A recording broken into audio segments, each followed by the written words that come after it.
લ્યો ચા. અરે કેટલી ખાંડ નાખી છે તેમાં આમ જોતો ખરી કે ખાંડમાં ચા બનાવી દીધી છે. તને તો એમ જ હશે કે આ ડાયાબિટીસ થઈ જાય તો જ સારું. તમારું તો આ દર વખતેનું થયું છે. 1 ચમચી નાખું તો એમ કહો છો કે મોળી છે, અને 2 ચમચી નાખું તો તમે એમ કહો છો કે ગળી થઈ ગઈ છે. હા તો 1 ચમચી ને 2 ચમચી ની વચ્ચે કાંઈક આવે કે નહીં? 1.5 ચમચી નાખીને જોઈ જ લીધું તોય તમને તો મોળી જ લાગે છે. તારી આરે તો વાત કરવાથી કોઈ અર્થ જ નથી. સવારમાં એક ચા મને હરખી નથી મળતી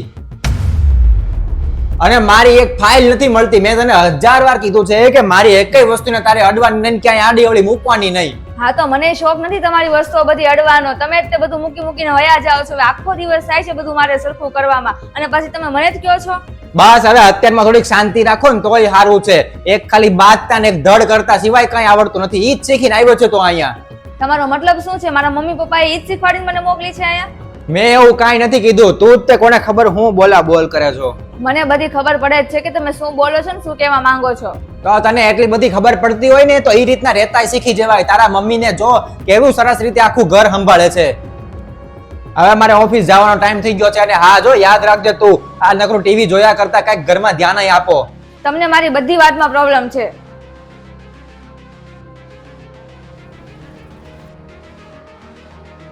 હલો મમ્મી, હું હવે વધારે અહીંયા નહીં રહી શકું. હું હંમેશા માટે તમારે ત્યાં આવું છું. કેમ શું થયું? ભાવિન સાથે પાછો ઝઘડો થયો છે?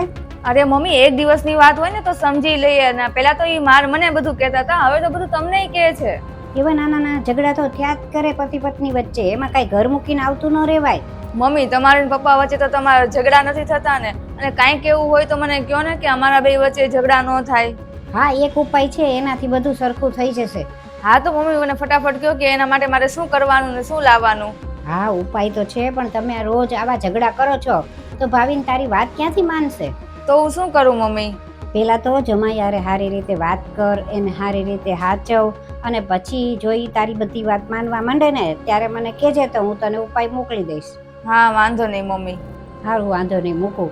હા મૂકું. લાવો તમને હું તેલ નાખી દઉં. ઓફિસેથી આવીને તમે થાકી ગયા હશો તો થાક ઉતરી જશે. હા મસ્ત માથું બહુ દુખે છે આજે. હા વાંધો નહીં, તેલ નાખી દઉં પછી આપણે જમવા બેસી જઈએ. હા. Hello mummy. કેમ, હવે તારે ઉપાય નથી જોતો? અરે મમ્મી, ઉપાય કર્યા વગર જ તે એના ઉપર શું જાદુ થઈ ગયો ને કે મારી બધી વાત માને છે. હા, ઈ એક જાતનો જાદુ જ છે. સંબંધોને સાચવવા હોય ને તો ક્યારેક ચૂપાઈ થઈ જવું પડે. દર વખતે સામો જવાબ ન દેવાય, અને ક્યારેક ક્યારેક ભલે આપણે સાચા હોય ને તોય તે આપણે માની લેવું પડે, અને ત્યારે જ આ જિંદગીની ગાડી બરાબર હાલે.